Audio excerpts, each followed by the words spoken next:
오늘은 에레미야서에 있는 말씀 가지고 심판과 회복, 이러한 제목으로 함께 은혜를 받고자 합니다.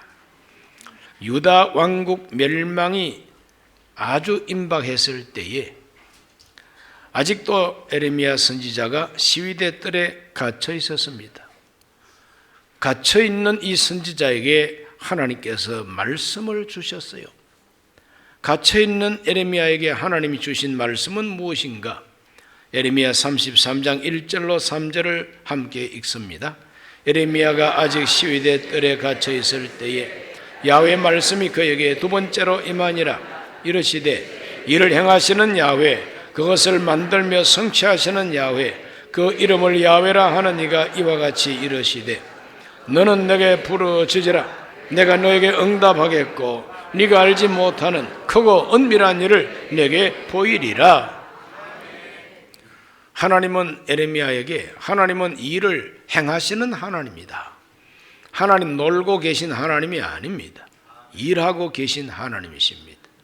하나님은 모든 일을 계획도 하시고 그 일을 하나님께서 만들고 성취하신다 그랬어요. 이것은 우리 개인의 인생도 마찬가지입니다. 하나님이 내 인생에 대해서 하나님께서는 계획하시고 우리를 이루어 가시는 하나님이십니다. 유다 왕국도 마찬가지입니다. 유다 왕국의 운명도 하나님이 계획하시고 만드시고 일하시고 성취해 가고 계십니다. 대한민국도 마찬가지입니다. 하나님께서 이 나라를 향한 하나님의 뜻이 있고 하나님이 이 일을 만드시고 그 일을 성취해 가십니다. 주권자 하나님이십니다. 천지와 우주와 만물을 창조하신 그 자체가 하나님이 다 설계하시고 계획하시고 하나님이 만드셨죠. 사람이 거기에 참여한 적이 없습니다. 우리 하나님은 이와 같이 전능하시고 주권자 하나님, 일을 만드시고 일을 행하시고 일을 성취하시는 하나님이신 것입니다. 그 하나님이 내게 부르짖어라. 내가 너에게 응답하겠고 네가 알지 못하는 크고 은밀한 일을 보여주리라 그랬는데 그 크고 은밀한 일이 무엇이냐? 그 크고 은밀한 일은 하나님이 계획하시는 그 미래인 것입니다. 그 크고 은밀한 일은 우리에게 희망을 주고 복을 주고 기쁨을 주는 일만이 아니라 하나님께서 한 역사를 멸망시켜버리고 한 시대의 종말을 고하는 대사건도 하나님께서 계획하고 계시는 크고 은밀한 비밀인 것이죠. 하나님께서 이와 같이 에레미야에게 크고 비밀한 일을 보여주셨어요. 첫 번째로 보여주신 것은 유다 왕국의 심판을 예언하는 바로 심판의 예언입니다. 시드기야 왕은 유다 왕국 마지막 왕입니다. 마지막 왕이에요. 이 마지막 왕이 시위대 뜰에 갇혀 있는 이 에레미야를 은밀하게 만납니다. 하나님이 너에게 뭐라고 말씀하셨는지 나한테 다 얘기하라고.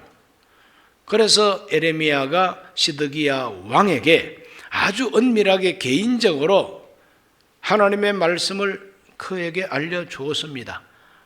왕을 만났다 해서 내가 어떻게 석방이나 좀 받아볼까 하고 알랑방귀 는 그런 애언을 하지 않습니다. 왕이 듣기 좋으라는 소리를 하지 않습니다. 오히려 왕이 듣고 기절초풍할 애언을 합니다. 38장 17절과 18절입니다. 에레미야가 시드기야에게 이르되 만군의 하나님이신 이스라엘 하나님 야훼께서 이와 같이 말씀하시되 네가 만일 바벨론의 왕의 고관들에게 항복하면 네 생명이 살겠고 이 성이 불사름을 당하지 아니하겠고 너와 네 가족이 살려니와 네가 만일 나가서 바벨론 왕의 고관들에게 항복하지 아니하면 이 성이 갈대아인의 손에 넘어가리니 그들이 이 성을 불사를 것이며 너는 그들의 손을 벗어나지 못하리라 하셨나이다. 바벨론 왕과 그 고관들에게 항복하면 살고 왕과 가족들이 죽지도 아니하고 백성들이 도륙당하지 않고 예루살렘 성도 불타지 않고 그대로 두고 바벨론이 주권만 차지할 것을 예언하고 있습니다. 그러나 만약에 항복하지 아니하고 항거하고 대적하면은 다 죽는다는 겁니다. 예루살렘 성은 불타 없어진다는 것입니다. 이것은 내 목소리가 아니라 하나님의 목소리라고 말합니다. 하나님의 목소리. 그래서 하나님의 목소리 38장 20절과 21절입니다. 다 같이 한번 읽어봅니다. 예레미야가 이르되 그 무리가 왕을 그들에게 넘기지 아니하리이다. 원하옵나니 내가 왕에게 아뢰는 바 야훼의 목소리에 순종하소서. 그리하면 왕이 복을 받아 생명을 보전하시리이다. 그러나 만일 항복하기를 거절하시면 야훼께서 내게 보이신 말씀대로 되리이다. 예레미야는 자기가 하는 이 예언의 말씀이 야훼의 목소리, 하나님의 목소리라고 주장합니다. 왕이여, 지금 내가 하는 이 말은 하나님의 목소리입니다. 순종하십시오. 항복하십시오. 그러면은 삽니다. 그러나 항복하지 아니하면은 죽습니다. 이렇게 예언을 합니다. 시드기야 왕이 그 예레미야 예언을 들을 때 기분이 안 좋죠. 죽는다는데 왜 기분이 좋겠어요? 그래서 그때부터 시드기야 왕과 고관들은 거짓 선지자들을 동원해 가지고 불안에 떨고 있는 백성들의 마음을 진정시키기 위해서 거짓 예언을 퍼뜨리게 됩니다. 그 거짓 예언을 한번 읽어봅니다. 뭐라고 거짓말을 했는지. 예레미야 28장 2절로 4절입니다. 만군의 야훼 이스라엘 하나님이 이같이 일러 말씀하시기를 내가 바벨론 왕의 멍에를 꺾었느니라. 내가 바벨론 왕 느부갓네살이 이곳에서 빼앗아 바벨론으로 옮겨간 야훼 성전 모든 기구를 2년 안에 다시 이곳으로 되돌려 오리라. 내가 또 유다 왕 여호야김의 아들 여고니아와 바벨론으로 간 유다 모든 포로를 다시 이곳으로 돌아오게 하리니 이는 내가 바벨론의 왕의 멍에를 꺾을 것임이라 야훼의 말씀이니라 하니라. 새빨간 거짓말 예언입니다. 이거는 불그스름한 거짓말이 아니에요. 무슨 거짓말? 새빨간 거짓말입니다. 하나님이 말씀을 하지도 않았는데 야훼 하나님이 말씀했다고 하나님을 사칭합니다. 하나님은 항복하지 않으면 다 죽는다고 했는데 여기서는 오히려 거꾸로 바벨론 왕의 멍에를 꺾어버렸다. 바벨론 왕을 내가 꺾어버렸다. 2년 안에 포로가 돌아올 것이고 2년 안에 빼앗긴 성전 기물 다 되돌아온다는 거예요. 국민들이 들을 때는 우선에 먹기에 꽃감이 달다고 이 거짓말이 훨씬 기분 좋습니다. 하나님께서 바벨론을 꺾어버렸다고? 다시 포로가 돌아온다고? 빼앗긴 것을 다 회복한다고? 그럼 우리가 이기는 거 아니냐? 그래서 마음이 편안합니다. 평안하라, 평안하라. 마음을 안심하고 평안하라. 그럴 때 이 거짓 평화에 대해서 예레미야가 담대하게 외칩니다. 28장 9절 말씀입니다. 평화를 예언하는 선지자는 그 예언자의 말이 응한 후에야 그가 진실로 야훼께서 보내신 선지자로 인정받게 되리라. 말만 가지고 평화를 예언한다고 평화가 아닐 뿐만 아니라 듣기 좋은 평화를 예언한다고 하나님이 보낸 선지자 아니다 이거죠. 그것이 응한 후에 평화가 정착이 돼야 그 선지자는 올바른 선지자예요. 평화가 응한 후에야 평화는 온다는 거예요. 그런데 말만 가지고 평화요, 말만 가지고 승리요, 말만 가지고 다시 돌아온다고 하는 이와 같은 헛된 거짓 평화, 거짓 예언. 그래서 저는 성경 일타가 그 거짓된 평화에 대한 별명을 하나 붙였어요. 별명 잘 붙입니다, 저는. 그 별명을 김치국물 평화라. 이렇게 이름을 붙였는데 이건 미국의 트럼프 대통령도 생각하지 못한 것이고 아직까지 한국에서 이 말 한 사람은 아무도 없는 것 같아요. 그런데 오늘 제가 발표를 합니다. 이 거짓말, 바로 이것은 김치국물 평화다. 왜 김치국물이냐? 우리 옛날 속담에 떡 줄 사람은 생각도 안 하는데 뭘 마신다고요? 김치국물 하신대. 바벨론 왕이 평화를 줄 마음도 안 먹는데 평화라 평화라 하니 그게 바로 김치국물 마시는 거 아니고 뭐겠냐 이게. 오늘 저와 여러분은 이 김치국물에 취해서는 안 될 것입니다. 예레미야는 돌이킬 수 없는 하나님의 심판을, 멸망을 예언했습니다. 33장 4절과 5절입니다. 이스라엘 하나님 야훼께서 말씀하시니라. 무리가 이 성읍의 가옥과 유다 왕궁을 헐어서 갈대아인의 참호와 칼을 대항하여 싸우려 하였으나 내가 나의 노여움과 분함으로 그들을 죽이고 그들의 시체로 이 성을 채우게 하였나니 이는 그들의 모든 악행으로 말미암아 나의 얼굴을 가리어 이 성을 돌아보지 아니하였음이니라. 거짓 선지자들은 평화를 예언하고 승리를 예언하고 포로가 다시 돌아온다고 예언했지만 예레미야는 바벨론 왕을 향해서 대항하다가는 이 예루살렘 성에 시체가 가득할 것을 여기서 예언하고 있습니다. 왜 시체가 가득하게 되느냐? 그들의 모든 악행으로 말미암아 하나님 앞에서 그 악행으로 말미암아 하나님께서 멸망시킨다는 거죠. 역대기 36장 16절에도 보면은 그 예루살렘 멸망 당시의 사회의 그 모습을 이렇게 표현하고 있습니다. 그의 백성이 하나님의 사신들을 비웃고 그의 말씀을 멸시하며 그의 선지자를 욕하여 야훼의 진노를 그의 백성에게 미치게 하여 회복할 수 없게 하였으므로 갈대아 왕이 와서 다 죽였다 이 말이죠. 이게 바로 역대기 하의 마지막 예루살렘 멸망에 대한 사회의 죄악상을 표현하고 있는 말이죠. 하나님이 보낸 사자를 비웃었다 그랬어요. 하나님이 주신 말씀을 멸시했다 그랬어요. 하나님의 선지자를 욕하고 때리고 죽였습니다. 예레미야도 지금 시위대 뜰에 갇혀 있어요. 자기 고향에 가니까 고향 사람이 죽이려고 달라듭니다. 야, 너 예레미야야, 우리 동네 출신이 참 부끄럽다. 너는 왜 가는 데마다 멸망을 예언하느냐? 너 만나는 사람한테마다 왜 나라가 망한다고 예언하느냐? 그냥 정말 세상 말로 지혜수 없는 인간이 이렇게 된 거예요. 그래서 온 동네 사람이 예레미야를 막 죽일 작정을 했습니다.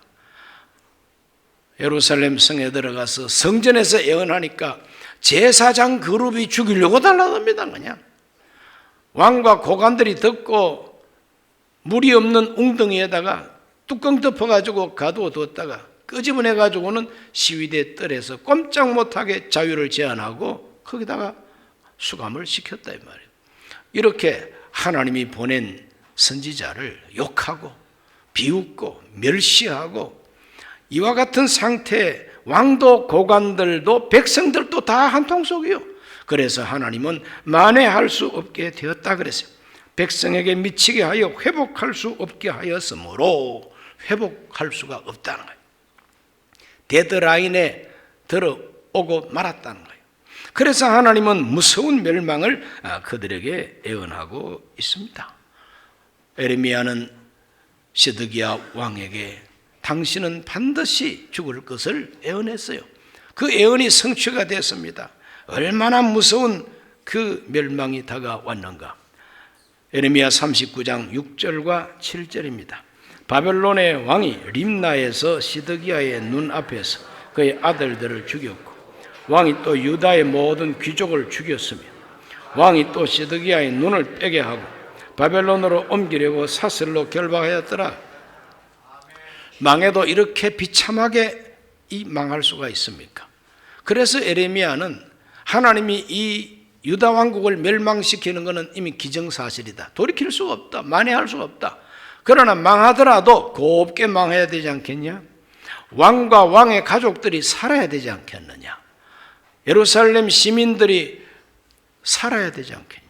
이 성이 불타지 말고 하나님의 성전도 파괴되지 말아야 좋은 거 아니겠느냐? 그러므로 항복하라는 거예요.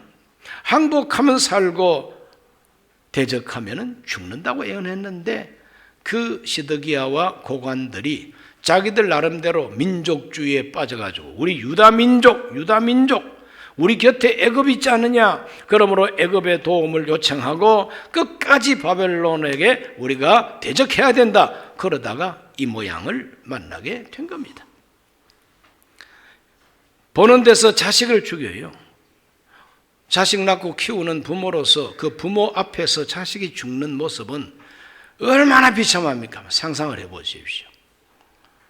목을 치는 참수형, 본인의 눈을 뽑아버립니다. 두 눈알을 뽑아버렸어요. 사슬로 묶어가지고 바벨론으로 끌고 갑니다.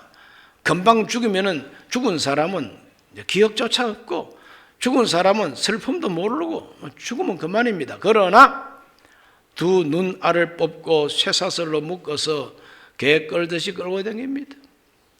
자식 죽는 모습을 생생하게 기억하면서 온 예루살렘이 다 초토화되는 걸 생생히 두 눈으로 보았기 때문에 그 아픈 기억을 가진 채로 오래오래 끌고 다니는, 이 얼마나 비참합니까?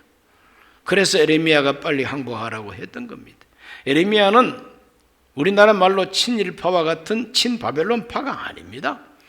예루살렘 멸망당한 후에 그는 얼마나 통곡하고 울었는지 에레미야 애가 2장 11절과 12절에 보면 내 눈이 눈물에 상하며 내 창자가 끊어지며 내 간이 땅에 쏟아졌으니 이는 딸 내 백성이 패망하여 어린 자녀와 젖먹는 아이들이 성읍 길거리에 기절함이로다. 그들이 성읍 길거리에서 상한 자처럼 기절하여 그 어머니들의 품에서 혼이 떠날 때에 어머니들에게 이르기를 곡식과 포도주가 어디 있느냐 하도다. 엄마 품속에서 젖을 먹고 싶어도 엄마 젖이 안 나와. 굶어서 죽어가는 자식을 안고 있는 어머니 심정을 여기다가 이렇게 기록해 놓고 있어요. 내 간이 땅에 쏟아진다. 내 창자가 지금 끊어진다고. 내 눈은 내 눈물에 썩어 문드러지고 있다고 고백하고 있는 거죠. 이와 같은 비참한 최후가 유다 왕국의 멸망이었습니다. 이게 얼마나 크고 은밀한 일입니까? 엄청나게 크고 은밀한 일을 하나님은 예레미야에게 보여주시는 것입니다. 이와 같은 크고 은밀한 일은 대한민국 역사에는 없기를 기도해야 되겠습니다. 이런 일은 없어야만 될 것입니다. 하나님이 두 번째로 예레미야에게 보여주신 크고 은밀한 일은 회복의 예언입니다. 아무리 비참하게 망해서도 하나님은 그 백성을 다시 회복해 주신다는 것입니다. 비참하게 멸망당하는 것은 시드기야 왕과 그 시대 사람들이요. 그 시대의 사람들은 다 비참하게 멸망받았지만 그렇다고 해서 이스라엘 역사가 거기서 끝나는 건 아니고 앞으로 다가오는 미래가 있습니다. 그 미래에는 하나님이 이스라엘을 회복시켜 주시기로 예언하고 계십니다. 예레미야 33장 6절에서 9절을 우리 다 같이 읽어봅니다. 그러나 보라, 내가 이 성읍을 치료하며 고쳐 낫게 하고 평안과 진실이 풍성함을 그들에게 나타낼 것이며 내가 유다의 포로와 이스라엘 포로를 돌아오게 하여 그들을 처음과 같이 세울 것이며 내가 그들을 내게 범한 그 모든 죄악에서 정하게 하며 그들이 내게 범하며 행한 모든 죄악을 사할 것이라. 이 성읍이 세계 열방 앞에서 나의 기쁜 이름이 될 것이며 찬송과 영광이 될 것이요 그들은 내가 이 백성에게 베푼 모든 복을 들을 것이요 내가 이 성읍에 베푼 모든 복과 모든 평안으로 말미암아 두려워 떨리라. 정말 아름다운 예언입니다. 희망찬 예언입니다. 하나님이 고쳐주시겠다고, 치료해 주시겠다고, 포로들은 다 돌아와서 옛날처럼 하나님 잘 섬길 것이라고, 예루살렘 성에 하나님을 찬송하는 소리가 가득할 것이라고, 온 세계 열방이 이 소문을 듣고 두려워 떨 것이라고 그랬어요. 10절에서 11절을 읽습니다. 야훼께서 이와 같이 말씀하시니라.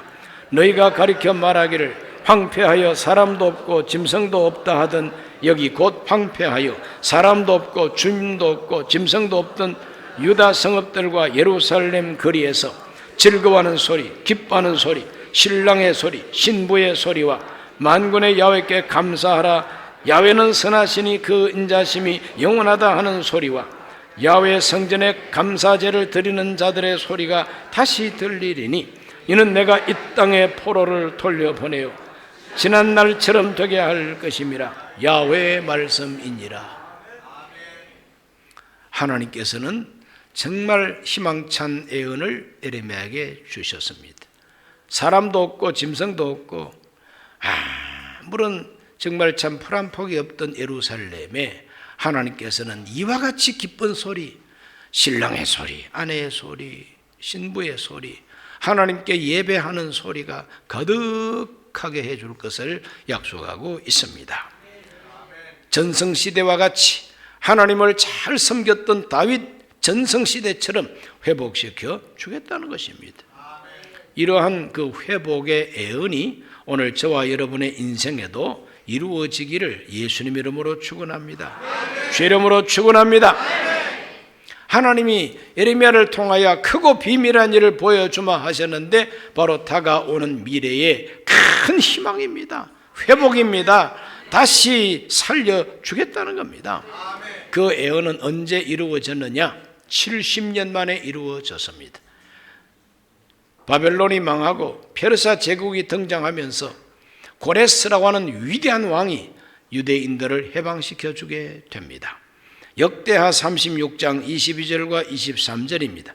바사의 고레스 왕 원년에 야훼께서 예레미야의 입으로 하신 말씀을 이루시려고 야훼께서 바사 고레스 왕의 마음을 감동시키시매 그가 온 나라에 공포도 하고 조서도 내려 이르되 바사 왕 고레스가 이같이 말하노라. 하늘의 신 야훼께서 세상 만국을 내게 주셨고 나에게 명령하여 유다 예루살렘의 성전을 건축하라 하셨나니 너희 중에 그 백성된 자는 다 올라갈 치어다.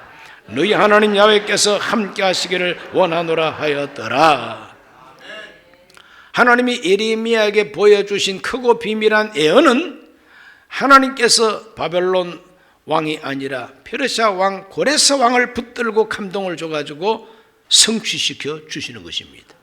세계 역사를 주관하시는, 세계를 경영하시는 하나님의 계획과 하나님의 성취에 의해서 이와 같이 해방되고 돌아오게 되는 것입니다. 돌아올 때 얼마나 감격스러웠던지 시편 126편을 읽어보면 정말 기쁨을 노래하고 있습니다. 시편 126편 1절로 3절 야훼께서 시온의 포로를 돌려보내실 때에 우리는 꿈꾸는 것 같았도다. 그때 우리 입에는 웃음이 가득하고 우리 혀에는 찬양이 찼었도다. 그때 문나라 가운데서 말하기를 야훼께서 그들을 위하여 큰 일을 행하셨다 하였도다. 야훼께서 우리를 위하여 큰 일을 행하셨으니 우리는 기쁘도다. 예레미야가 예언한 크고 은밀한 일이 이렇게 성취되고 있음을 성경은 우리에게 보여주고 있는 것입니다. 하나님께서 그 유다 왕국을 철저하게 멸망시켰지만 그러나 그 후손들은 그 예루살렘을 떠나 포로가 되어간 그 바벨론에서 회개하고 참회하고 반성하고 하나님께 기도할 때에 예레미야가 예언한 것을 끌어안고 기도했더니 하나님께서 성취해 주셨습니다. 응답해 주셨습니다. 세 번째로 주신 예언은 희망의 근거를 예언해 주셨어요. 희망의 근거. 하나님은 알고 계십니다. 이 비참한 최후를 맞이한 이 백성이 얼마나 절망에 빠지고 얼마나 의욕을 잃어버릴까 하나님 다 알고 계십니다. 왜? 인간인지라. 사람도요 너무 흉한 일을 만나면 희망도 없어집니다. 믿음도 사라져버려요. 하나님이 우리가 인간뿐임을 아십니다. 그래서 하나님께서는 예레미야를 통하여 희망을 줄 때에 틀림없다고 하는 확신을 심기 위해서 희망의 근거를 예언해 주신 것입니다. 절망하더라도 영영 절망하지 마. 하나님께서 반드시 회복시켜 주신다. 예레미야 33장 20절로 21절을 다 같이 읽습니다. 야훼께서 이와 같이 말씀하시니라. 너희가 능히 낮에 대한 나의 언약과 밤에 대한 나의 언약을 깨뜨려 주야로 그 때를 잃게 할 수 있을진데 내 종 다윗에게 세운 나의 언약도 깨뜨려 그에게 그의 자리에 앉아 다스릴 아들이 없게 할 수 있겠으며 내가 나를 섬기는 레위인 제사장에게 세운 언약도 파할 수 있으리라. 이 말씀이 무엇을 말하고 있는가 하면 하나님께서는 낮에 대한 나의 언약, 밤에 대한 나의 언약은 깨뜨릴 수가 없는 것이라고 말합니다. 하룻밤 자고 나니까 해가 서쪽에서 떠오르는 거 보신 적 있습니까? 그런 거 없어요. 전쟁이 일어나더라도 낮과 밤은 정한 시간에 해가 뜨고 지고 그럽니다. 그리고 밤 되면 별이 뜹니다. 밤에 대한 나의 언약, 낮에 대한 나의 언약, 아무도 깨뜨릴 수가 없음 같이 똑같은 내 언약이 다윗에게도 주어졌어. 그 다윗의 후손 가운데 영원히 왕이 끊이지 아니하리라 했지 않느냐.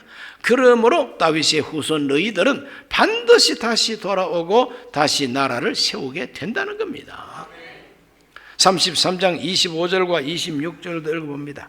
야훼께서 이와 같이 말씀하시니라. 내가 주야와 맺은 언약이 없다든지 천지의 법칙을 내가 정하지 아니하였다면 야곱과 내 종 다윗의 자손을 버리고 다시는 다윗의 자손 중에서 아브라함과 이삭과 야곱의 자손을 다스릴 자를 택하지 아니하리라. 내가 그 포로된 자를 돌아오게 하고 그를 불쌍히 여기리라. 여기는 천지의 법칙이 나옵니다. 천지의 법칙은 우주의 법칙입니다. 온 천지 우주를 하나님이 창조하셨어요. 이를 지으시고 성취하시는 야훼, 그분이 해와 달과 별들과 온 우주를 하나님이 지으실 때 우주의 법칙, 자연의 법칙대로 지었어요. 그 법칙은 아무도 못 깨뜨립니다. 아무도 못 깨뜨려요. 하나님이 세운 자연 법칙이 변함이 없는 것처럼 하나님께서 다윗에게 주신 이 언약 법칙도 안 깨진다 이 말입니다. 그러므로 너희 후손들 반드시 돌아올 것이고 내가 그들을 불쌍히 여겨주리라. 희망의 애언, 그 희망이 틀림없다고 하는 확신, 근거를 이와 같이 애언해주고 있는 것입니다. 자, 천지가 변해도 없어지지 아니하는 하나님의 언약, 예레미야가 애언했던 이 언약을 가슴에 담고 끝까지 기다렸던 사람 중에 대표자가 다니엘입니다.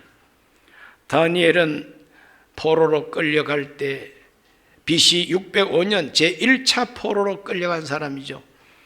이스라엘 백성이 해방받고 돌아올 때까지 그는 살아있었습니다. 자기 평생에 그는 포로 생활을 하면서 하나님이 예레미야에게 주신 예언이 어떻게 되나 기다렸습니다. 70년이 되어 올 때 그는 금식하며 기도하며 조상의 죄를 자기가 지은 죄인 것처럼 회개하며 주여 구원하여 주소서, 주여 불쌍히 여겨 주소서, 예레미야를 통해서 주신 말씀을 이루어 주시옵소서. 마침내 고레스 왕을 통해서 해방령이 내리게 되는 것입니다. 오늘 저와 여러분도 변함없는, 천지가 변해도 변함이 없는 약속을 가슴에 품으시기를 바랍니다. 예수님께서 말씀하셨습니다.